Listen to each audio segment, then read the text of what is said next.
నా పేరు కలవల రాజరెడ్డి. ఒక 20 సంవత్సరాల క్రితం నుంచి నాకు ఈ సయాటికా నరం లాగేది. అయితే మోటార్ల కాడికి అడిగిడికి పోయేది. ఈ సయాటికా నరంతోనే అవస్థ అవుతుంది అనుకున్నా. కానీ సార్కు ఇట్లా అంతకుముందు 2 సార్లు వేరే విషయంగా వచ్చి దీని గురించి చూపించే వరకు స్కానింగ్ తీస్తే ఇది పరిస్థితికి ఇది బోన్ కొంచెం తిన్నట్టు కనబడుతుంది అని చెప్పి సార్ అన్నాడు.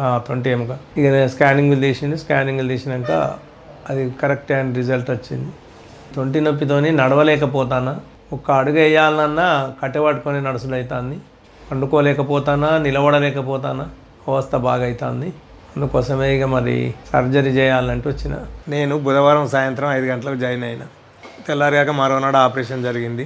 4 గంటలు శ్రమించి కష్టపడి ఆపరేషన్ చేసారు. నాకు ఇప్పుడు ఏ నొప్పి లేకుండా అయింది. నడుస్తాను కూడా, డాక్టర్లు వచ్చి 2-3 సార్లు నడిపించారు. ఇప్పటి వరకు అయితే ఏ అవస్థలు లేకుండా అయినాయి. ఒక 20 రోజులలో ముందు యథావిధిగా నడవగలను ఆ నమ్మకం నాకున్నది. అట్లా డాక్టర్లు కూడా ఆ నమ్మకం ఇచ్చిండ్రు.